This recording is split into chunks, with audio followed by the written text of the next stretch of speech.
Welcome back to First and 5, the NFL show that you need to watch if you want to sound a bit smart around your mates. 11 weeks of the 2025 NFL season are done, and this weekend we look forward to week 12. And trust me guys, this weekend there are a whole host of things that you need to look out for. The first thing that we need to talk about is very obviously Shedeur Sanders. Guys, the moment has finally come. The moment that I have been waiting 12 weeks for. It's happening! Everybody stay calm! What's the procedure, everyone? This weekend, number 12, perfect timing, Shedeur Sanders is making his first NFL start. Now, let's get back down to earth because his debut last week versus the Baltimore Ravens was rough. He had 4 passes completed out of a possible 16, just 47 yards and a pick. Wow. And his haters were loving that game, I am sure. But not gonna lie, when did context leave the party and go home? Because as Browns head coach Kevin Stefanski said in his post-game presser last week, Shedeur Sanders hasn't had any snaps with the first team. But this isn't any old team. This is the Cleveland Browns, who are notorious for killing QBs. So is it a surprise that the Browns offense looked so disjointed when Shedeur came in? And well, the Baltimore Ravens knew this, which is why they blitzed on most of their plays, forcing Shedeur Sanders into quick decisions. But despite his lackluster debut, this does not erase number 12's talent. Because in his last season at Colorado, Shedeur Sanders threw for a whopping 4,134 passing yards.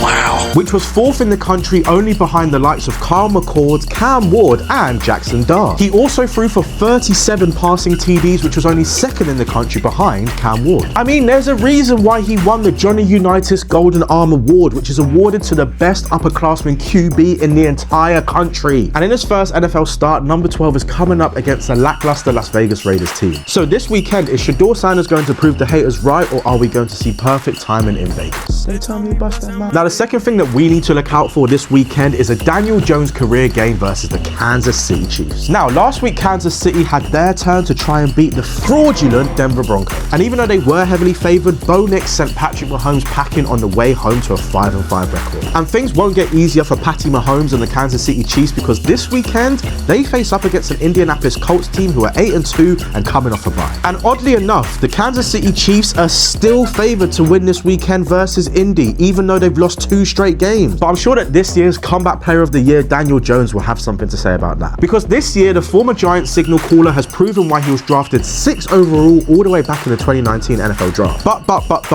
with 4 picks in his last 2 games, is the honeymoon period over for Daniel Jones in Indianapolis? You take that back! Because one thing we have to remember is the Colts have gone all in on this team and Daniel Jones after giving away their next 2 first-round picks in the trade with the New York Jets for Sauce Gardner. So unless they believe in Anthony Richardson or they see Riley Leonard as a long-term option in Indianapolis, the pressure is fully going to be on Daniel Jones for the foreseeable future. So this weekend up against the Kansas City Chiefs might be the Daniel Jones legacy game. Now, the third thing that you have to watch out for this weekend is Caleb Williams and the Chicago Bears. This is not a drill. The Chicago Bears, yes, the Chicago Bears are 7-3, and to be honest, I don't know why we're surprised, because this year's Bears team are 2nd in the league when it comes to rushing yards per game with a whopping 146.6. That's more than the Colts, the Ravens, and even the Detroit Lions. Their defense is playing lights out as well, with 15 interceptions and 7 fumbles on the season, which leads the league in turnover differential. And Caleb Williams, well, he's playing like a quarterback that can rely on his team as much as they can rely on him. 13 TDs for 11 weeks is not going to blow you away, but he is consistently keeping his team in a position to win games. And we have to remember that last year the former Oklahoma and USC QB was sacked a total of 68 times. Through 10 games this year, it's only 16. But to be fair, left tackle Theo Benedette, left guard Joe Thuney, center Drew Allman, and right guard Jonah Jackson were all signed only this year. So this is a fresh-looking Chicago Bears offensive line. And with healthy receiver options in Rome Odunze, DJ Moore, Luther Burden III, and Cole Kmet,